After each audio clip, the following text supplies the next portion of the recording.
Welcome everybody to the Realberg Experience, a podcast for creative individuals from all walks of life. We talk to rap stars, politicians, photographers, you name it. Maintain and entertain, I bet the show gon' get famous. So go and take a seat and let the people get to meet the innovative individual that you will be. Let's go.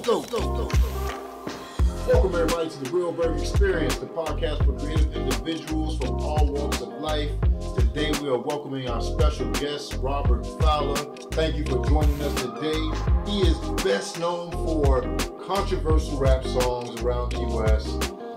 He is also the son of two judges. What can be, it definitely is a big deal. And it's like, we'll dig into all of that. But go ahead and introduce yourself for the people and tell them, what you want them to know, because you ain't going to tell them everything.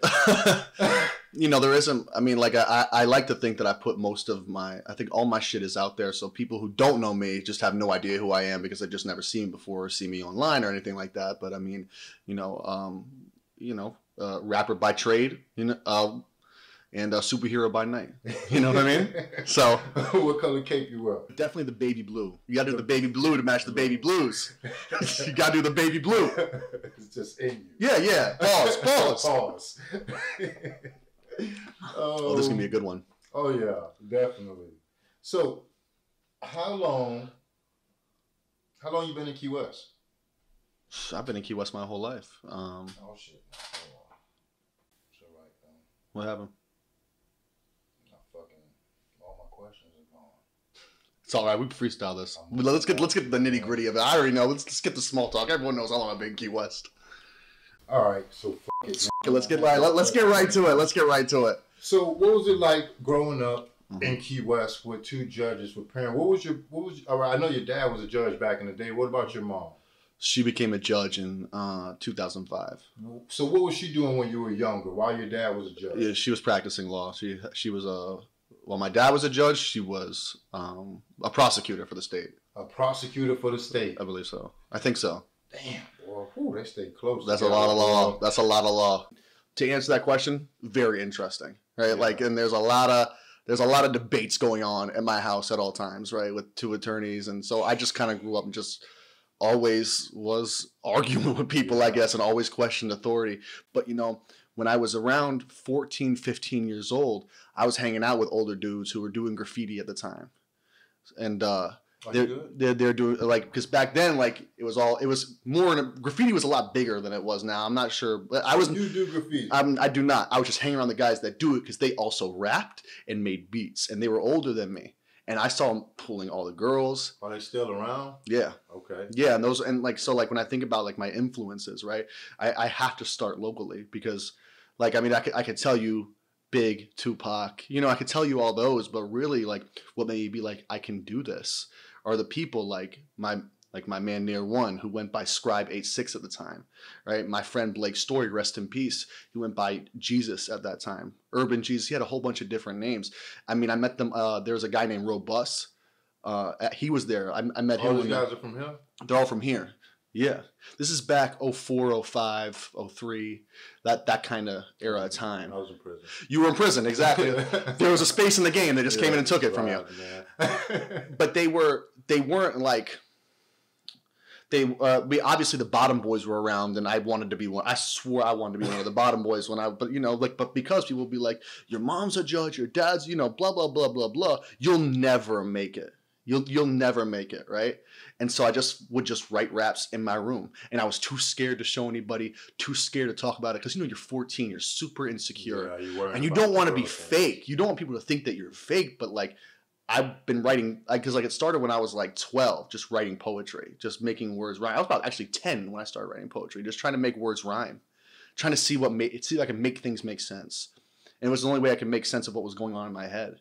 And so when I got up, when I met a lot of these dudes the same night, they didn't care whatever was who I was, or they didn't know who I was. I was just a fucking little kid. They were hanging out, making beats, writing raps, talking to girls, just doing a bunch of shit that I wanted to do. You know what I'm saying? But I was always just kind of by myself, because back then, and I'm sure you can attest to this, you weren't really a rapper if you just wrote down raps. Like, you were a rapper by theory.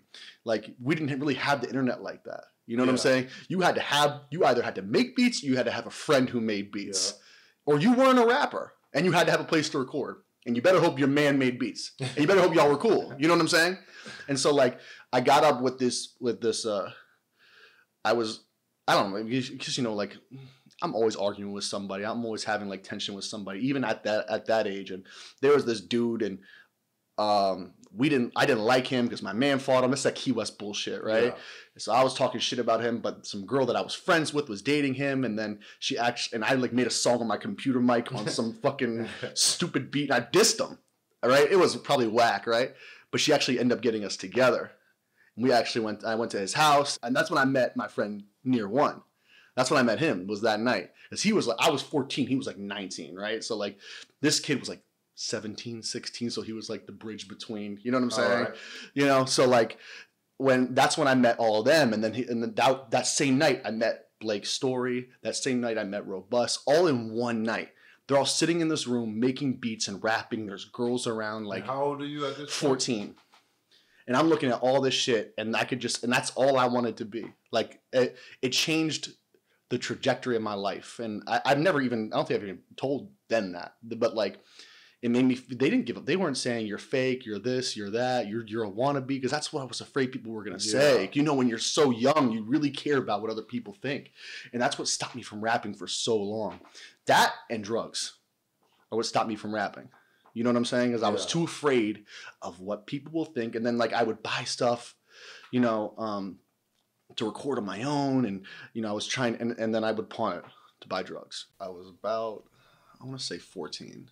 14, I feel like, is when I started to. And but what I was saying was, like, I really didn't start fucking with drugs until I was like 14, right? And so I never felt like I had a problem, you know.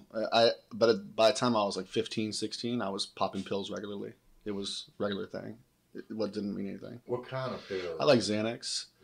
I like popping Percocet, you know. I definitely didn't like Percocets. Xanax.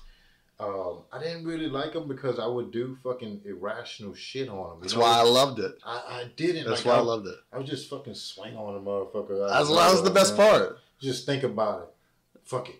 Yeah, exactly. Exactly. Breaking into people's houses and shit, just going absolutely insane. It's not good, man. Not good. Yeah, I loved it. And like, that's when I knew. That's when I knew that these are the things I'm going to be doing for a little while, and that's what I did. You know, and like, I still smoked, I still drank, but I mean, you know, like I was trying to, you know, I was trying to just like leave Earth. You know, like I never wanted to feel like me. You know, I wanted to be outside of myself. I was always the one who was like this. Always. Like just faded, just beyond. Xanax or Xanax? Yeah. So Xanax is kind of like, you know. I like drinking with it too, because you could black out. It was like a teleportation device. Yeah, definitely. You know what I mean?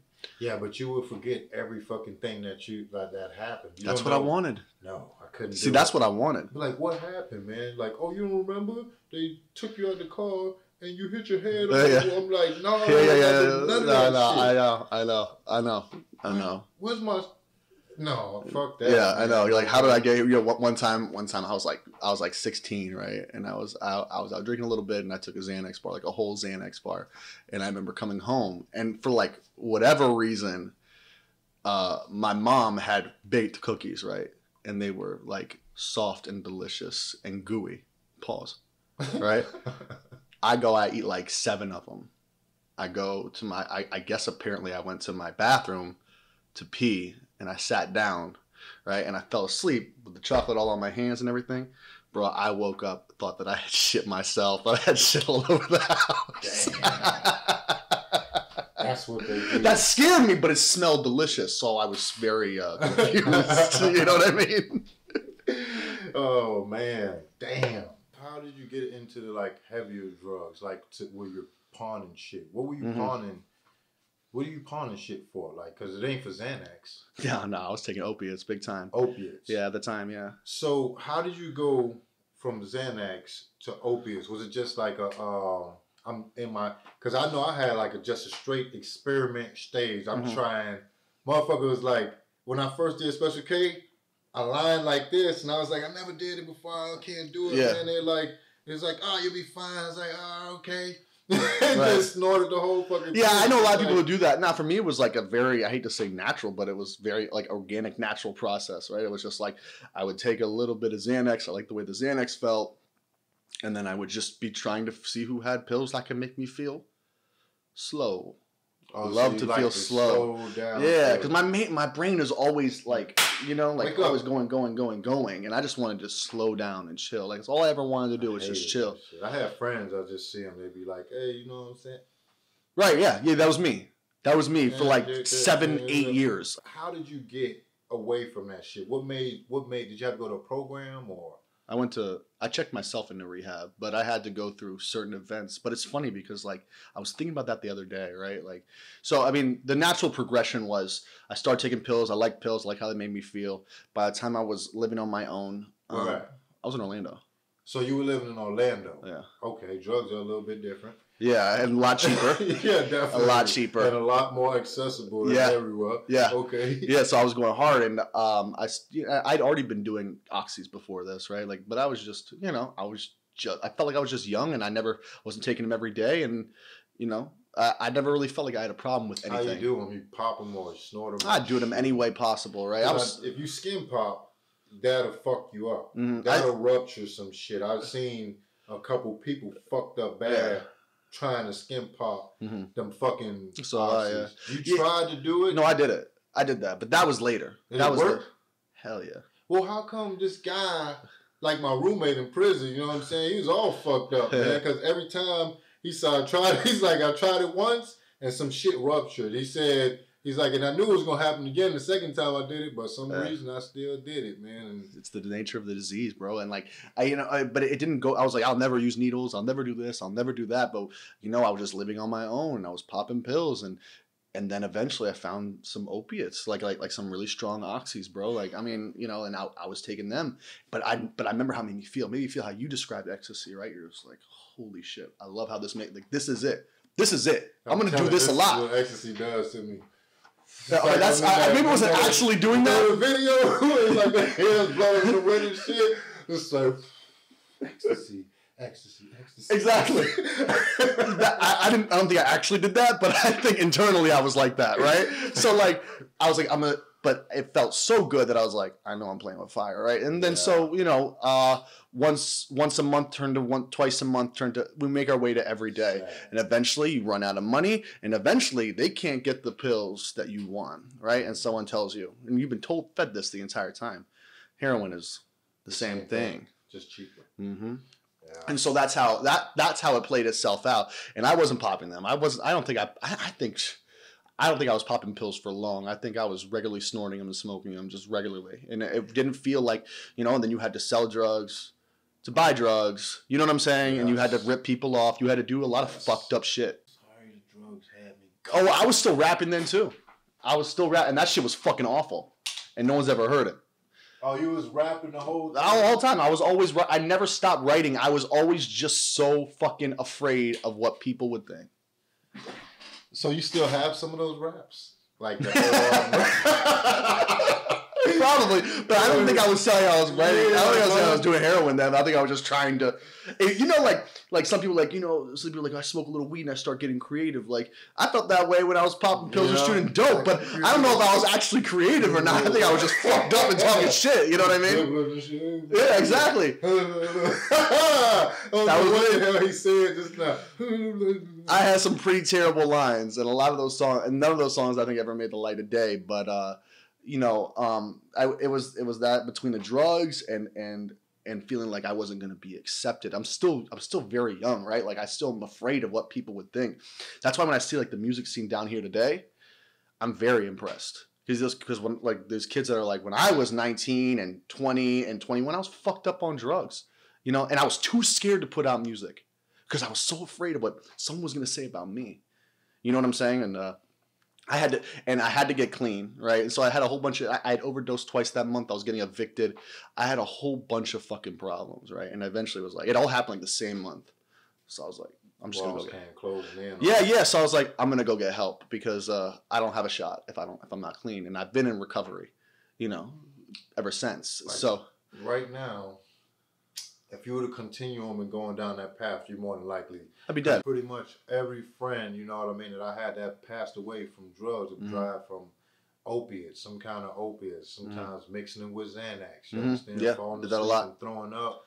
And, you know, it's like, you know, I was lucky enough to never like that drug. Like, you know, that drug made me throw up profusely. Like, I would, you know, it's like I wouldn't feel good. So even like when I had my appendix taken out, I was given a bottle of hydrocodone. And you still got on you? I would not take one. No, my friend actually took the whole bottle, man, and we were hanging out, and he just like, he was talking to me, and he just, when he woke up, he was smiling a little bit. Yeah, he said, of course. He said, what?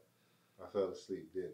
I said, yeah, man. I used to tell people I'm just tired. I was up all night. I'm so tired. Even people that stay up all night don't do that, bro. I'm telling you. When I was fucking strung out and I was selling drugs, because I was fucking terrible at selling drugs. You know what I'm saying? So like I was always broke. So I got a job, right? And I worked at a Zaxby's next to where I lived, right? I was fucking nodding out, looking like an idiot, rubbing my nose every 5 seconds like this. People are like, not feeling super sanitary around me. You know what I mean?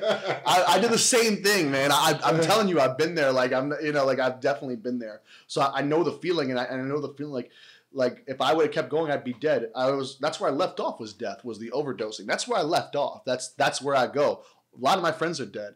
I have family members that are dead because I mean, like this is a disease that it kills you straight up. Now, does the addiction roll off into your music? Does that have like any influence? Like, yeah, definitely. I didn't start making music. I still was always writing, working on rhyme schemes, thinking of ideas. It'd be cool to do this. It'd be cool to do that, right? Like, but I really didn't. I was a couple years clean at that time, right? And I still hadn't started making music again. I started going to therapy because I was a couple years clean. I was off everything. My life was, on the outside, I guess, good. Right? I had a relationship with my family again. I had money in the bank. I had friends that loved me and support me. You know, like I had a whole bunch of things going for me, but I was so fucking miserable and I didn't know why. And I went to therapy because I was like, I thought I was depressed. I thought like maybe I was just one of those people who was just always going to be depressed. And so working through some stuff in therapy, I realized that like, what am I so afraid of? Like I want to make music. Like why have I always been so worried about what people think? And now when you look that fear, like a lot of the times, like just speaking generally, when you look fear in the eyes, it's never what you think it was. Yeah, it's actually fun. It's, you know what I'm saying? Like it's never what you think it is. Like, you know what? Because when I put out my first video, when we did Stay Blessed, right? I was, dude, I had been fucking recording that whole year and I hadn't put out a single song. You remember how weird I was? I'm like, I don't want to put that picture out yet. I don't want to do that yet because I was like, they're going to fucking pan me. So many people They're going to fucking pan me, right? Like I was so concerned that that's what they were going to do, right? We drop it. It gets, 6,000 views in a day, which means nothing to nobody. But for me, who had never put out a song before, right? And I was on my personal Facebook page. I didn't pay to get it blasted anywhere. Yeah. That blew me away. That fucking blew me away. And there and like I was like, oh well, if they they talk about my family and like I don't want to make my family look bad, and I also don't want people talking bad about me or my family. Like that was always things I struggled with. And then the best part about the entire thing, and you know what I'm going to mention, is there was only one person mentioned at that time, and it was Zila. She goes, 20 years ago, your dad put me in prison. But goddamn, this shit is so fire. Oh, yeah. And like, that was the thing that like I was worried about. And like, the people who have mentioned that, like, I saw someone say the other day, I read the comments sometimes, and sometimes I interact, sometimes I don't, right? I saw someone say, because I put out a song called Riot Act, which you produced the video for. And I saw someone say, the fuck does he know about that? His mom's the mayor. He wouldn't know oppression if it kicked him in the teeth. I'm looking at his Facebook. Well, I see a guy who likes it. Picture, it's like a white guy, picture with fish. I go to the guys who said it's white guy, picture with fish, right? And I'm like, I don't know these people, right? And they're wrong. You know what I'm saying? Like they're just, that's what I was worried about, right? It's and what it comes down to for me is like the people who dislike my music, like because I was so insecure for so long, I just sat back and perfected my craft. You know, like I'm not saying I make bangers. I don't think that I make bangers, but I think when it comes to technical skill, I think there's very few who fuck with me, who can fuck with me. And I think every rapper should say that. They're supposed to say that. Yeah. Like if Trell doesn't come in here and say he's the best rapper in Key West, he's supposed to say that. We're all supposed. Tommy should say that. You know, like they're supposed to say that, right? Like, and if you're coming into this rap shit, right, locally or wherever, and you don't think that you're the best, then what the fuck are you doing it for? Or you want to be? What are you doing it for? You're just trying to hang out. You know, like rap to me is still competitive, and also when I put out music at goddamn near 30, I was 28 when I dropped that first video with you. I got a lot of love from the local rappers. Like, I mean, I didn't get any hate at all from them. They were all super supportive. It wasn't like that before. What about rappers that you might want to work with potentially? Who might you want to shoot with? And down here? Yeah. All of them. All of them. All of them. You can't. That ain't gonna work like that, man. Like I would like to get. I was trying to be political, man. Okay, let's talk about it. Get everybody on like one song. You know what I mean? But you have tried that, yeah. You know they can't. You know this one don't like this one. It's just this new era, man. It's like how you say you worry about everything what everybody thinks. When I was younger, yeah, like you see that, right?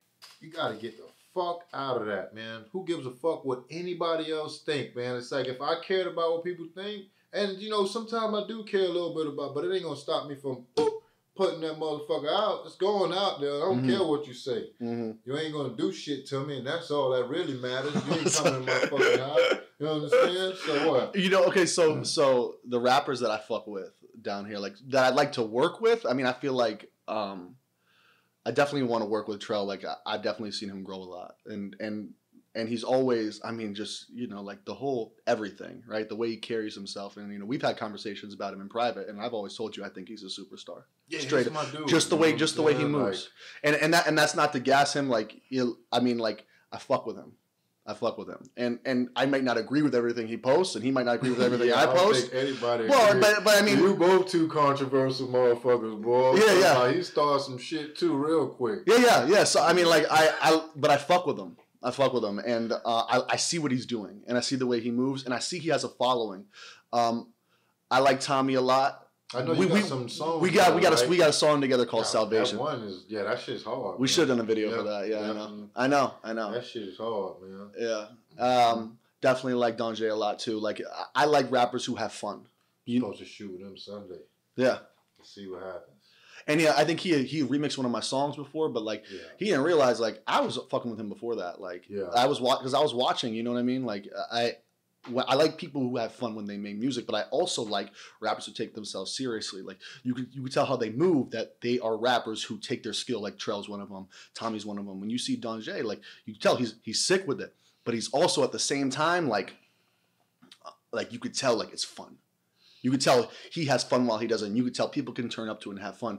Risky Blunt's one of those rappers too. Like, you know, like he is one of those rappers that I feel like people can turn up to. But I feel like his age bracket, like I've seen videos of a bunch of fucking kids going crazy to his shit.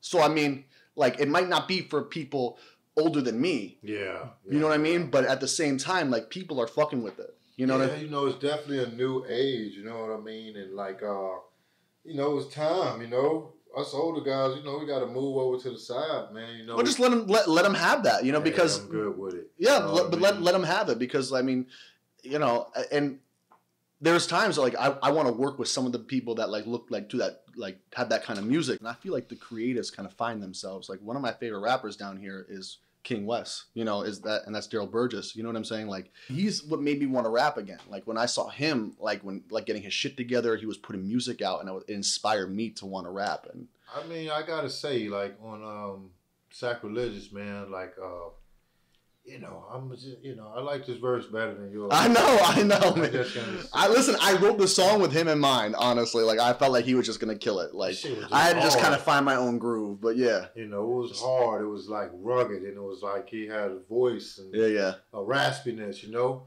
But after that, I wanted to see more of that and, like, you know, what can you do? Life happens. Kids, Yeah, life happens. Wife. But like he is always inspired. I wouldn't have do it. He inspires me, right? Like watching him do his thing, and my friend Near One as well. Like he's on my album twice. You know what I mean? Like I don't think it's and they're my favorite rappers down here. Like I feel like skilled talent. You know what I mean? Like besides the people that I just mentioned, like I don't think it's any coincidence that these guys are my personal friends. Like I think creatives just find each other. I think there's an underlying energy that brings people together. You know who else I fuck with is Sky High, Skylar Carden, and that whole camp over there. Because you know what, remember I was telling you like the whole thing. These guys own studio there, people record there. Like they look like they're having fun, and it to me reminds me of when like I was younger, and like you weren't a rapper unless you knew someone who made beats, and you'd always they'd have their home studio and whatever. You know what I'm saying? Like, I don't know if they have like a group, but I know I've seen the videos. Yeah, they always do songs together, and like I just like that. You know, he's always and he's never in any like conflict or anything like that, right? And like he's got his home studio. It just reminds me of back in the day, man. Like it reminds me, like it's restoring the feeling. That to me is what hip hop is, right? Like you're with your friends, you got a beat going. You know what I'm saying? You guys are right into it. Like there's a lot of creative shit happening, and it's fun and it's exciting. And to me, they're like restoring the feeling. It seems fun. You know, I miss that because to me, like I just focus on finding beats that I want to write over, and then I just write over them. Like just talk about what I'm going through. And that's why I always talk about what I'm going through. And like on my first, like, there's only like I said, I was always so afraid what people were going to think about me.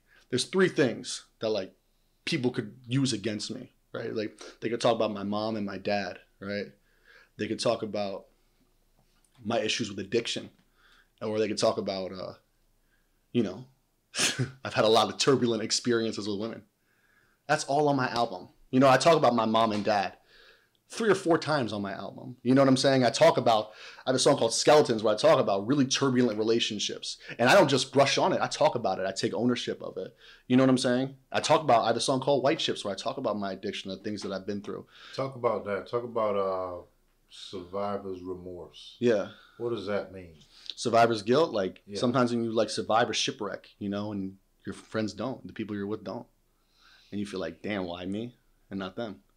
You know what I'm saying? Oh, 100%, definitely. You know, like that's real life to me. You know, and that's something that I deal with daily. It doesn't go away. And the only way to deal with it is, so I mean, sometimes it's finding acceptance through it, but sometimes I do it through the music, you know? Does the music help you to stay away from your addiction? Yeah. I think any positive thing is going to keep me away from it. So if you're rapping about negative shit, might it take you the other way? No. I don't really get like pushed either way for it. But like I said, if I was younger and a little more susceptible to be swayed certain ways, then probably, yeah. I mean, because I remember listening to fucking G Unit when I was like in middle school and thinking I wanted to get a gun and I wanted to shoot people. That shit does that to me, right? Like I listened to some shit the other day. I think it was Moneybagg Yo. Mm-hmm. I was like, man, this shit make you want to just fucking sell drugs and shoot up some shit, man. Right. I was like, turn this. But that's what good music's man. supposed to do. Like it's supposed to make you feel a lot of different ways. Like for me, when I listen to it, I always try to listen like, what are the words they're using? Because like when I say words, I can see words, and so like I was always focused on lyricism and stuff like that. Like one of my favorite rappers is Jadakiss. When I was 14, I was in the G Unit era, but I loved Lloyd Banks, and he was the lyrical one of the crew. I was always big on lyrics and how it was said. Like, okay, you can rap about a bunch of negative shit, but can you say it more clever than this person? So are you dropping like M-bombs in your videos and whatnot? Never. You know, nigga, Never. nigga, because I'm black, so I say it. Never. No? Once. No. So you refrain from the word. Yeah. What do you think about it? You know what I mean? Because I feel like it's a real hostile word, and it can be seen in so many different ways. Well, so you remember how I'm talking about like the people who were saying, like, I was so worried people were going to say that I was fake, right? Like, but the people I respect, like just people I respect in my life and street dudes that I respect, no one says that to me. The only people that say that I'm fake or, your mom's a judge, you can't be a rapper, all fucking white kids from down here who used to drop the N-word all the time. It's like, it's never like some dude that I respected growing up, right? And he's like, you're fucking fake. You can't talk about that. You know, it's always like some fucking white kid named Neil or something. You know what I'm saying? And it's like, they're the first ones to talk about street shit. Like, they're the first ones to talk about 6ix9ine snitching. You know what I'm saying? Like, okay, Kyle, we get it. You think snitching's not okay? We get it. You know what I'm saying? Like, and a lot of white kids did it. You know, and I know because I was around them. I never did it. I always knew better. Yeah. And maybe a part of it was I didn't want to cause any controversy, but a part of me felt like it was just inherently wrong. Yeah. You know what I'm saying? Like, I know there are rappers that have used it. I don't really care if they do or not. I will try to stay away from it.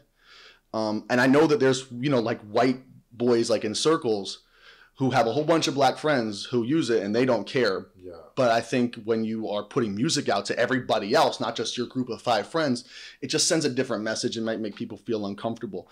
But for me, I've always been on the side of using my white privilege to try to bring awareness to something or to not cause more of a problem, right? Because I'm a part of hip hop. I make hip hop music. I fuck with other rappers. You know what I'm saying? I dream about hip hop. I write hip hop. You know what I'm saying? My role models growing up, I mean, if you put 10 of them in a line, I would say at least 8 of them were black guys. A lot of them were rappers. You know, like for me, I always felt like I guess I always was against, I don't want to say against racism. Everyone's against racism. But I always knew that racism definitely existed.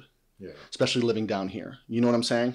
And so like the white kids that would say it and they pretend like they don't anymore. And that's fine. I won't expose them. But they did.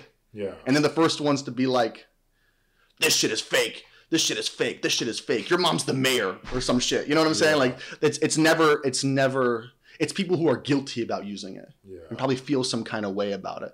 And I'm sure there were black people who were okay with it, but that's in their circle, not in real life. Yeah, well, it's different. You know, it's like with my set, man, it was different. You know, we wasn't accepting of that. That would cause a lot of fights, you know. That word caused a lot of fights, you know what I mean? It was just like, and it's, I don't know, it's a new era now, man, and you know, the word is definitely, gets tossed around a lot, but anytime it gets tossed around, you gotta know, that shit makes people raise an eyebrow, man. Like you hear it. It's the type of attention you don't want. It's like, you know what I mean? It's like, yeah. You trying me or what? You know what I'm saying? It's like, I don't know if you're trying to poke the bear, but you don't want it. Yeah, you no. Know what I mean? Yeah, no. And it's like, what's the point? So you can say you said it, or you can say, you know, because you make someone feel, everyone's feeling uncomfortable at that point, you know? And it's not something that, it's something that, and I try to stay away from rappers that use it. Yeah. You know, I mean, like, you know, white rappers or, you know, it's, to me, it's just, it's problematic. And I want to use whatever platform I have to bring awareness and not cause more issues. You know what I'm saying? Like, I feel like I don't know if I want to say a responsibility, but I definitely feel like people I have, you know, like I grew up idolizing mad black people. Yeah. You know what I'm saying? So with that being said, then let's go back into your favorite all-time. Give me your all-time favorite 5. Oh man, it changes all the time. I just want to see. I'm just looking, you know, see what names. All right, Nas, Jay-Z, Biggie. I'm gonna say Joe Budden. I'll get to that in a second. I'll get to why. Now I go back and forth. I want to put Eminem on there because I loved Eminem growing up. Right, I loved like that sort of introspective, crazy like shit. That would be good for you. Yeah, introspect, but like the stuff. I mean, I'm just not big on now. Breakups and cry. And shit. I don't want to say 50 because I love 50. What am I at 4? Yeah, you have 4. I always forget it, man. Trick Daddy. Damn, boy, I was gonna get Trick Daddy. On you. Yeah, Trick Daddy. Like, damn, nobody says Trick, man. Listen, I replaced Eminem with Trick Daddy. Okay, all right. Absolutely. Go for that. Absolutely. You know, I stand by that. I always put like Trick in my top 3, man, because it was so like you know, Jay-Z was my number one, you know, because I always felt like smooth, you know, that, you know, I was a villain, I was a drug dealer back in the days and shit, and I always had like that Jay-Z feel, you know, people hated me, you know, I was the one, you know, I felt like I was like the uppity dude in the streets, you know what I mean? Yeah. I didn't like fit in and whatnot. But, and then, you know, I would say like right behind that would be Trick, man, because, you know, Trick would definitely influence, you know, that's where weed and coke come from. Nobody even, very South Florida thing to do. You know what I mean? Of course. It's like Trick Daddy, like you put on any Trick Daddy CD, 96 on back, and you know, I'll from front to back, you know, I'll sing that motherfucker, man, and that everything he say is like some shit how we was living back then, you know? Some niggas that'll dump with you, play with the kids and eat lunch with you. Yeah. Then fuck around and kill your ass. Hey, listen, like, and he had songs about like stem cell research and shit, but people sleep on him big time. I think that the only time people are really gonna see it, unfortunately, I mean, we in South Florida we see it. But when he goes, that negative shit is what.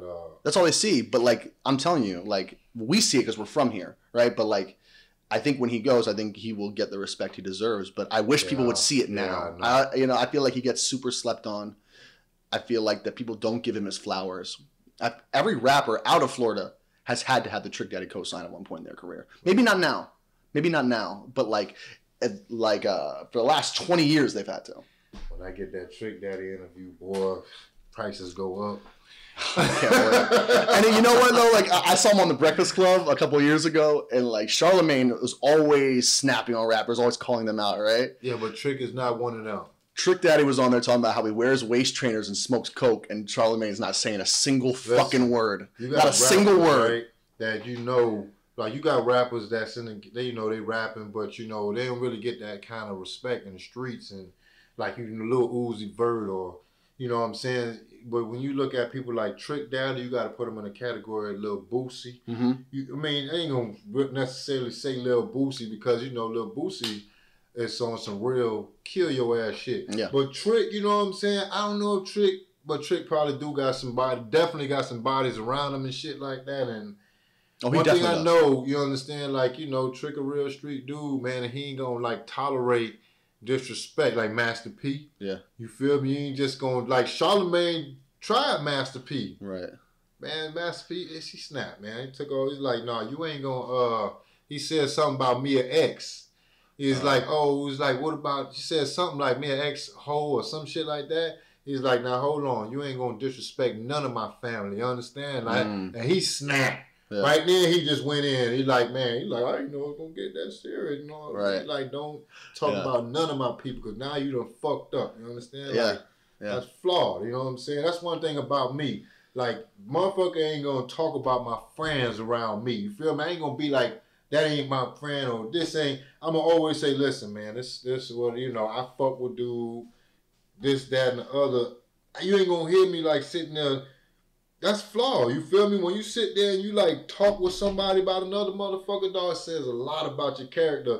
And that's the thing about Key West. See, a lot of people, they need friends. They need people to be around. And they'll just be around anybody. Even though they know that they talking shit about them. Me, I'm content with being alone by myself. I got a few dudes that I fuck with. You know, I fuck with you. I fuck with a few homeboys that I know they ain't around here talking shit behind my back. But I see it all the time. People posting pictures and shit on Facebook. I'm like, dog, I just heard this. Yeah. You know what I'm saying? Like, you know what? But it's some small town bullshit, right? It goes back to that shit with like when I was telling you about like I was afraid people were gonna hate on me. The only people that did were just people who never liked me to begin with. It's all fucking, you know, random white kids that said the N-word when I was younger, right? But like this is a small town, right? So if people don't fuck with you, it's for one of three reasons or all three. One is some sort of business or drug deal went awry, like you fuck somebody over with money. Two, you may have beat the shit out of them or someone they know or they did it to you. Or three, you might have fucked their girlfriend at one point in time. It's usually number three. You know what I'm saying? Or it's all three of those things. Like number three is a big one. It's always some girl in the middle. Yeah, exactly. So it's like, to me, it's always one of three reasons. And but when I'm not to go back to my music, but it's like when I see people, like if I see someone saying some crazy shit, like just hating, and it's always like someone that like I kind of knew growing up, you know what I'm saying? And it's one of those three things. But that's that small town shit, right? You know, we grew up here. This is where we grew up, right? So we have to represent any way that we can. And yeah, you take the good with the bad, you know, like I try not to get involved in it myself. And sometimes I find myself or I used to, like, you know, it's always one of those three things. And it's just an ego thing, bro. It's an ego thing. And it's like, and like I said, if I saw someone doing something and I was rapping then and I was afraid what people were going to think and I saw them doing something, I saw they were happy, fuck yeah, I'd diss them. Fuck yeah. You know what I mean? Where do you want to go next, man? Like, what is next? You know? All right, I feel like for me, man, like rapping is just sort of like a chamber for me. You know, like I love making music, you know, and it's a hobby and it's more than a hobby, but for me, it's like I like to create messages. I like to go forward. You know? I know your music definitely has a very deep meaning. You understand? Yeah. Like if you listen to it, sometimes you tell stories. Yeah. It's always deep, you know. And I definitely have a big interest in your music. I mean, I'm waiting now. Whenever you're all ready to come with some more shit. Yeah, yeah. Oh yeah. You definitely will kill it. What else do you have going on outside of your rap? You know, what else? You know, I want to. My plan is I you know, like creativity can work in many different ways, you know, and some people do it through business, some people do it through music, so through painting, like the very traditional ways of doing it, but some people do it through, you know, business and certain things like that. So, you know, my plan has always been to jump into business and get involved and maybe move into politics, you know, like that's something I feel like that's where I always kind of saw myself. Like I want to, like Nipsey Hussle was a huge influence on me, the way that he was like, his music was more than music. It was always more than music. And that's kind of always what I wanted. You know what I'm saying? Like I want to change the world. If you're not doing your craft or that you love because you don't want to change the world, what are you doing it for? What are you doing it for? Didn't you just graduate from school? I did. How? What was that about? What'd you graduate? Like, what'd you get? I got a degree in business administration. Business administration. Yeah. That's awesome. Does that translate to any job? You delivering food for fucking? Yeah, yeah. You got a 4-year degree. Yeah. How does that, you know what I mean? Like, does a 4-year degree do anything for you, or is it just nice to have on the wall? You know, you went to school for years. I mean, for me, the degree was more tying up something. Like when I was fucked up on drugs, you know, I got kicked out of colleges and shit, and that was just something that I wanted to do for myself. But I mean, now that I got it, a few doors have opened up.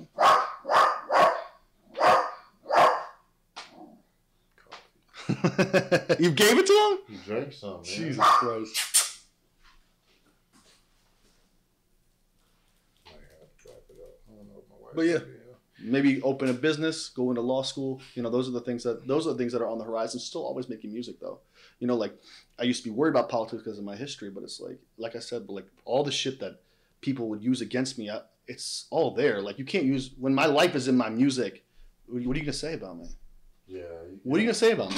I think transparency is the best. You know right. You don't want to like, put on a front. It's easy to. I don't, you know, for me, it's no sense. You understand? Like, my history is all, you know, it's like, it's been so long, but it's all, you know, it's out there. It's not, I'm not hiding my shit. Yeah. Like, what are you going to say? Like, oh, he used to sell drugs, he used to do drugs. Like, yeah, that shit's in my, like, it's all there. And everybody used to do some shit. I mean, they might act Everyone's like got a skeleton in their closet. Mine's out there. No, you know, a lot of people act like they never done anything, but I'll be damned. Yeah. I know better.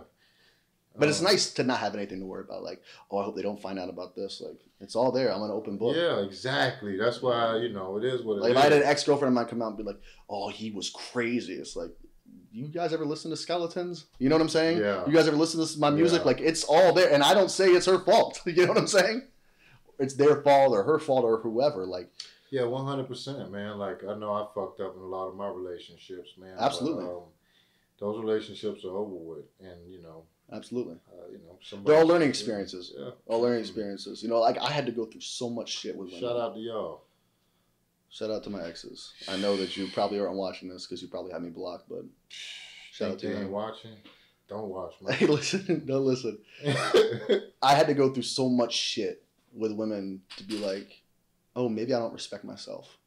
Yeah. Then I had to start learning to respect myself. Let me just make sure this shit is... inches left on that bitch. I'm gonna just take that one out of there. So you want to talk about women, relationships? Let's talk about it. I'm ready. All right, I'm ready. Let's talk about your relationships, man. How was your last relationship? Terrible. Well, how's it different from the one you're in now? Mm-hmm. Oh boy, this is a very uncomfortable question. Yeah. Is it kind of the same? Not at all. Not at all. Not at all. I think I spent a lot of my time up until like the last 2 years just not respecting women at all. And just, like just being all around scumbag. That shit don't seem like it'll fly with your girl now. She don't look like she would have that. She right. Probably put you in a choke or something. Well, you know what? If you find someone who like supports you and loves you, you know what I'm saying? Like when like my girl, like I've known her my whole life, and when we started linking, I'd already been putting on music and doing all that shit already. So it was like, that was all of me. She knew all of me. She knew all my shit, all my problems, and the positive things about me. You know what I mean?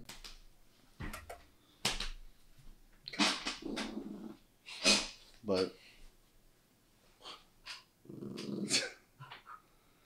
that's how I treat other women, just like that, just growling. Just the idea of loving a woman, just growling. But eventually, I jumped from relationship to relationship to relationship and just dogged out mad women. It just wasn't good to them. You know what I'm saying? And I realized that, like, I don't respect them. I don't respect myself.